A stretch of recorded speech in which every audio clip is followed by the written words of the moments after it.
today we're going to look at VIM Grammar. And VIM may seem a little intimidating at first.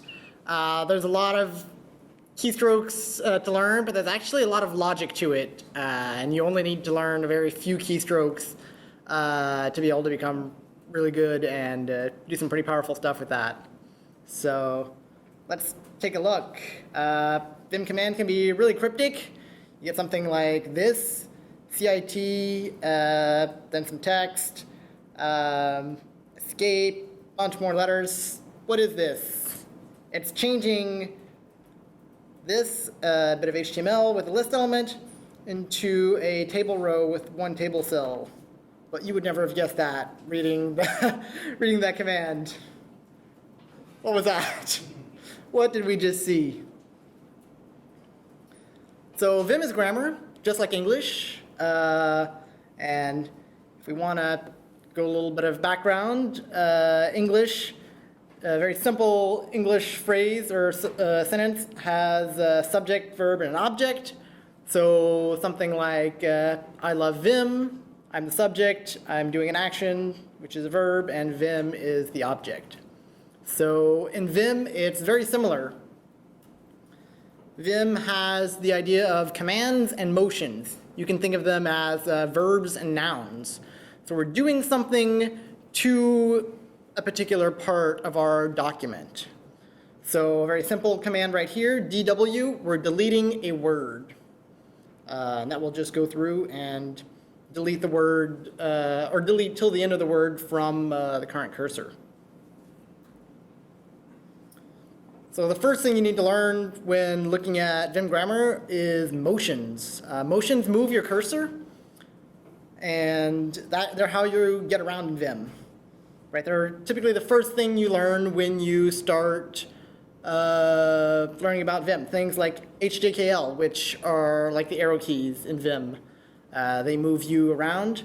The caret and the $sign, which move you to the beginning or the end of the line. A good way to remember those is that it's just like a regex. So that's the mnemonic that I use to remember those two. And then there's a few motions for words as well. W moves you forward one word. B moves you to the beginning of a word. And E moves you to the end of a word. So again, they're all just abbreviations. W for word, B for beginning, E for end. Once you've used them 2 or 3 times, it'll start to stick. So that's pretty simple. And they move your cursor. You can use visual mode. It will show you what's been moved. And that can be great. You can also, in a regular non-keyboard based program or text editor, normally if you want to do an action to a particular section of text, you select it with a mouse and then do some kind of action, whether it's deleting it or italicizing it or whatever it is that you want to do. You select it first. And you can do that in VIM as well using visual mode. Use these motions to select and then apply an action. But that's actually kind of slow and inefficient. But it can be great for actually highlighting some of the motions that you can do. So here I've got an actual instance of VIM running. And actually let me, what's that? No. Let me turn on something that will actually show my keystrokes. Oh, and it looks like it's on. So if I, nope, it's not catching it. Let's see. Keystrokes off, keystrokes on, and Are they going to the first workspace? Oh, maybe they are. You just leave that workspace. Yeah, let's see. I just move it over to the first workspace. You have to enter exit full screen mode. Oh, it doesn't work in full screen mode. Ah, that's a shame. All right.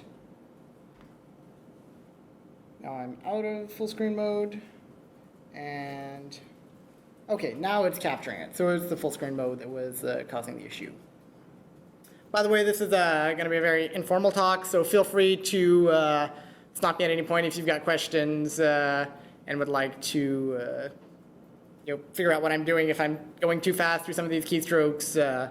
Hopefully it'll help to have them actually displayed on the screen, but sometimes it's like, what did he just do there? A bunch of characters show up. So just your basic Vim navigation, you can go HJKL, and it moves you around just like the arrow keys. If you want to familiarize yourself with the basic navigation, you can go to your terminal and type Vim tutor. That will pop up a text file with a bunch of exercises in there. It's a great introduction to Vim and some of the basic ways to move around. So moving around with the HJKL is slow and painful, and you may be tempted to really boost up the refresh rate so that you can move much faster. And actually, I was talking to a coworker who told me he had actually slowed down his refresh rate to the point where it became too painful to actually just move with the HJKL. The reasoning behind that was to force him to learn more efficient ways of navigating.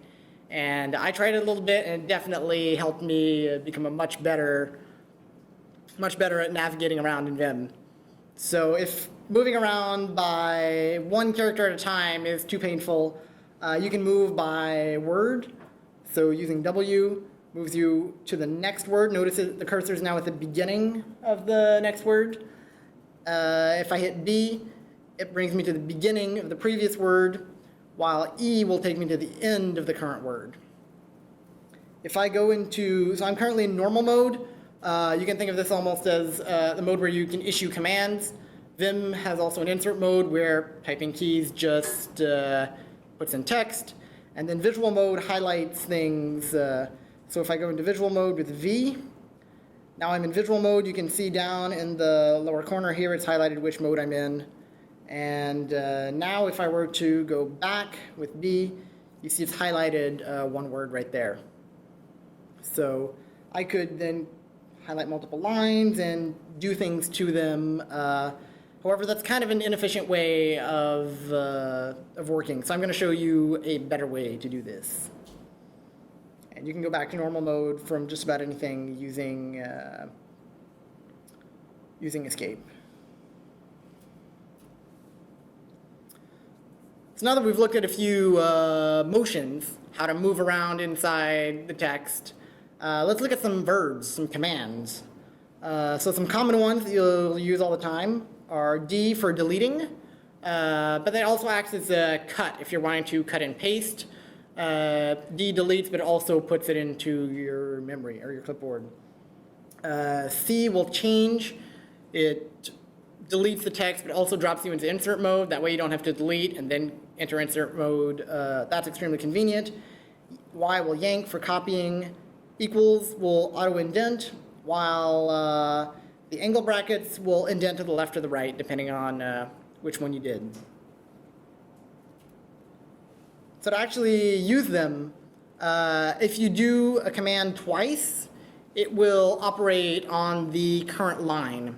So DD deletes the current line, CC changes the current line, and YY yanks the current line.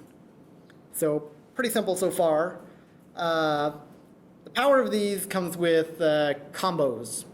You can combine your commands there with the motions we saw earlier, and now all of a sudden you can delete, change, yank arbitrary amounts of text from your file. So for example, $D will now delete from the current place from your cursor till the end of the line. C caret changes from the current location to the beginning of the line, or DJ delete the current line and the line below it. And you can see this is a lot more efficient than using visual mode. If I were to drop into visual mode, select till the end of the line, and then delete, it's slower than if I, just undoing here with you, if I just did $D. I saved myself a keystroke there, but if I'm selecting things, it's a little bit slower. And when you're dealing with more complex changes definitely, staying in normal mode makes things a lot faster.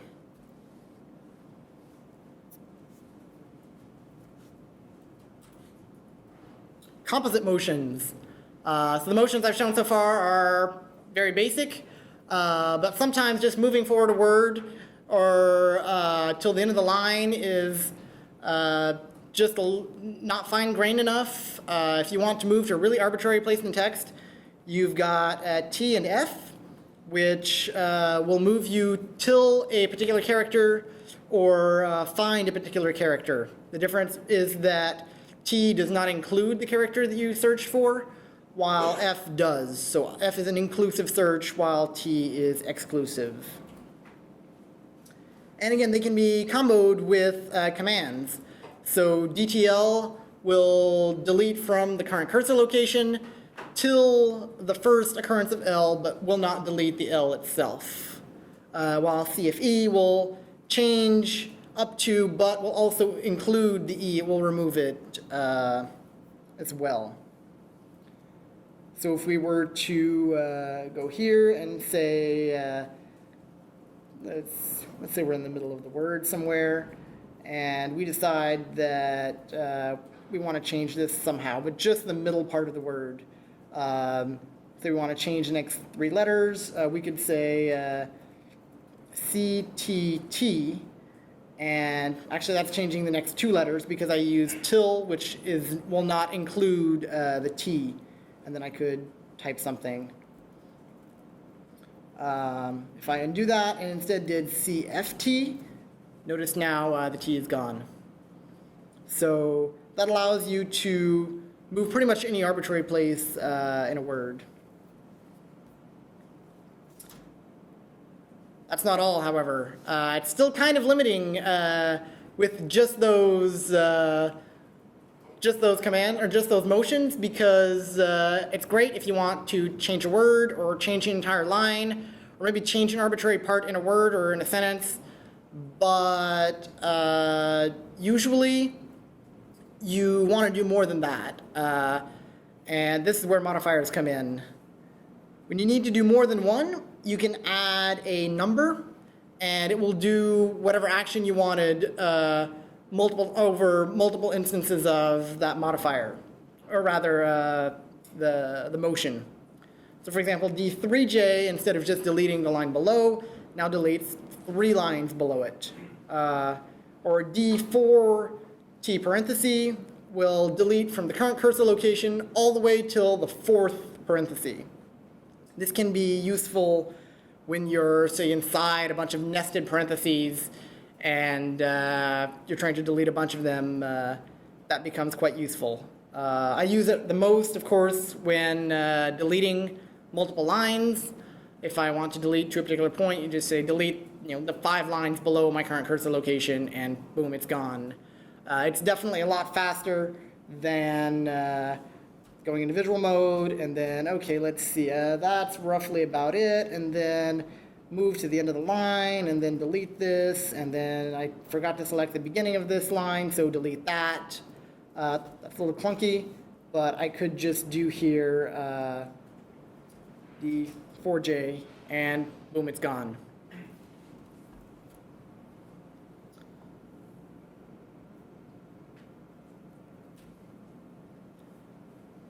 So now we come to text objects. Text objects are a lot of fun. They're kind of taking the idea of these motions to the next level. So text objects represent text concepts in your particular file. The basic ones that come with Vim are mostly just prose related. So we have the concept of a word, the concept of a sentence, concept of a paragraph, and also the concept of an HTML tag. Text objects come in 2 flavors. There's an inner version and an around version. The inner version takes just the inside of a particular thing. In this case, for example, the inner paragraph will apply an action to a paragraph, but not to the surrounding white space. while a round paragraph also catches the surrounding white space. That's the case as well for a sentence or for a word. Same thing for an HTML tag. An inner HTML tag is the actual text between the closing or the opening and closing tag. Whereas if you were to do a round HTML, it would apply to the closing and opening tags as well. So if we look at a few of these, let's see, do I have an HTML tag? Here's an HTML tag right there. So if I decide I want to delete the text inside of this HTML tag, I could say DIT, and now I've just cleared text inside of this HTML tag. If I wanted to delete the HTML tag and not just the content, but the opening and closing tags as well, I could say DAT, and they're gone as well. Now I could have just deleted a line in this case, but if I went in and added some extra tags,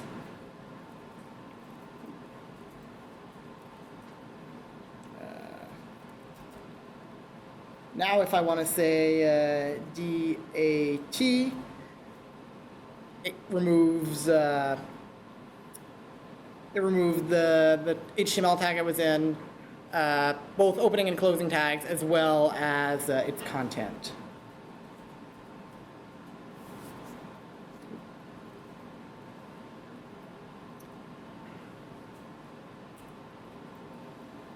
Text objects can't be used by themselves. That's a key difference between text objects and motions. Motions can be used to navigate a file. You noticed earlier I mentioned that it's a lot easier to navigate by words than by characters. It's a lot faster. Just jumping to the up and down lines or to the beginning or the end of a line works really well. You can't navigate to an inner paragraph. That's not really a thing. So text objects have to be used in combination with a command. Also, another nice thing about text objects, they don't require your cursor to be at the beginning of a piece of text. So with motions, if you want to delete an entire word and you're in the middle of it, you first have to move to the beginning of the word and then say delete from my current position till the end of the word. With a text object, you can be anywhere in that word and just say delete the word I'm currently on, and it's gone. So that definitely saves you some work right there.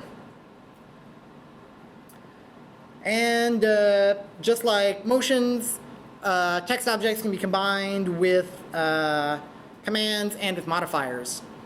So DAP deletes around an entire paragraph, including the white space. You could also add a modifier in there. So D2AS is now going to delete around 2 sentences. Just a note, the text object is not S, it is AS. So this act, even though in English we would say delete around 2 sentences, it is not DA2S. This is your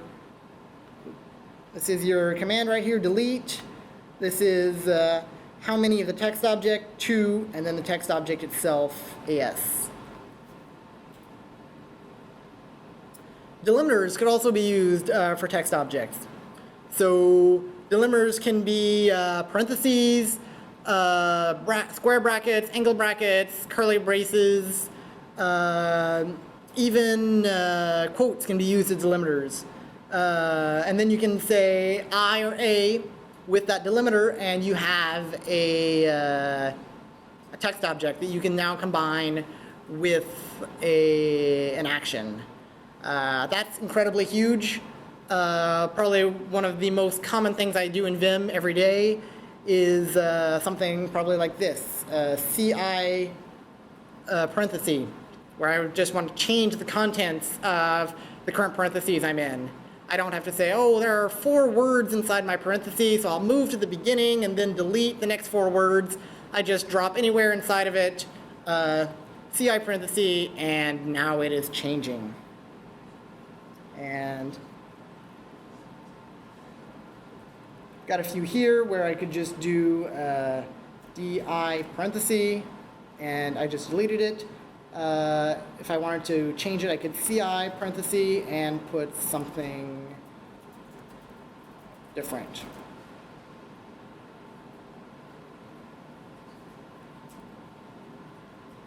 So back to our original problem.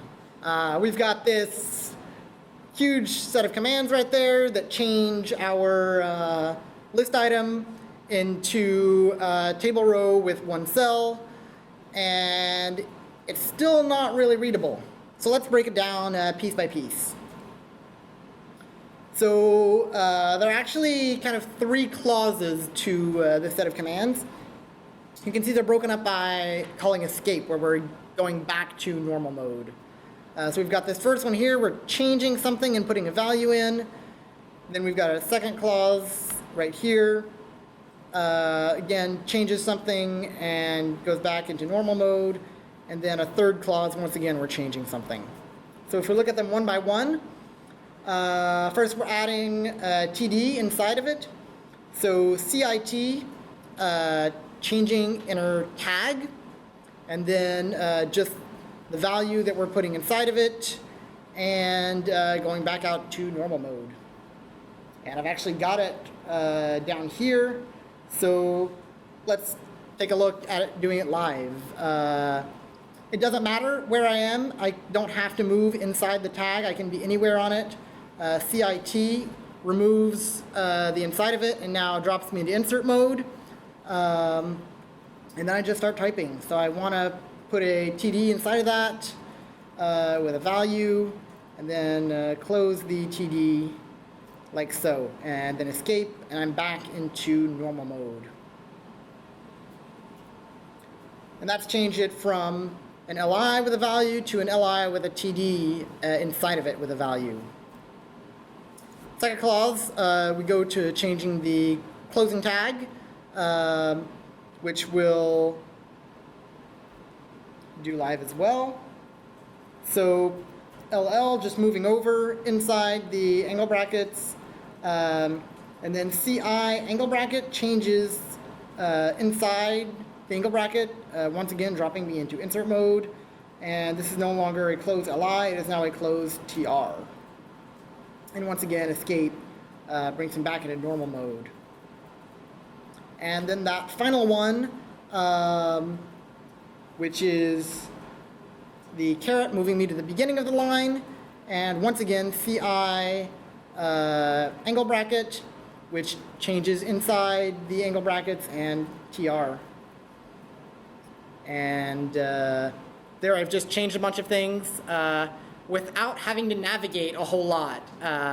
The only real time I navigated much, you saw I had to do LL to move over 2 characters. There's more efficient ways of doing that, but I left that in. It's often easy if it's just 2 characters to just do an LL. But there's definitely more efficient ways of doing that. But taking advantage of the text objects, especially, is hugely powerful. Especially using inner inside of a text object, because it saves you from having to navigate to a particular place. You just if your cursor is touching the text object in any way, you can just say I want to change inside it, and it happens. So it allows you to start thinking about the next thing. One of the things that impressed me the most when I was when I first saw Vim, I had a friend who was using it, and it was that he didn't seem to type and things happened. He seemed to think and his things happened. It wasn't a keyboard plugged into his monitor, his brain was plugged into the monitor. And taking advantage of these commands, these motions, these text objects is a big part of getting that efficiency right there.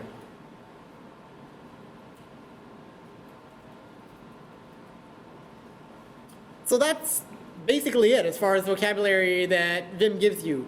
There's a few basic commands. There's some motions you can use to move around. You can combine them with commands to do actions on arbitrary pieces of text. You've got your text objects, which allow you to act on more discrete pieces of your code or your prose. but there's not all that many pieces. The power comes from composing them, combining them in any way that you need, and Vim gives you that flexibility of not having to learn 50 different commands, but learning these 10 or 15 and then just combining them to do something powerful. However, Vim is extensible, and if you do want to add new words, new verbs or nouns to your vocabulary, it is done. There's a lot of plugins out there. Some examples for, say, adding a verb. T-Pope has Vim Commentary, which gives you support for turning arbitrary text objects or commenting out. So it figures out what the comment style is in your favorite coding language, and you can just tell it, comment out this line, comment out this paragraph, etc. You can also add some other nouns. This can be very useful to get some more language-specific support. So for example, you could have all your Ruby blocks be text objects from this one plugin right here. So everything between a do and end can now be targeted with a single command if you need to change it or copy it or whatever, rather than targeting it with just motions. Similarly, indent object goes by indentation level. It's extremely useful if you're writing language with significant white space, such as CoffeeScript or Python. And I have a cheat sheet up showing a lot of the commands that I showed you. It's at this repo right here. I've linked to it. The presentation itself is available on my GitHub, joelq/VIM Grammar. And there's a link on the README there showing this cheat sheet that I've set up that recaps a lot of the commands that we saw. There's my GitHub and Twitter if you're ever interested in following me. I'm Joël Quenneville. I work at thoughtbot here, and it's been a pleasure.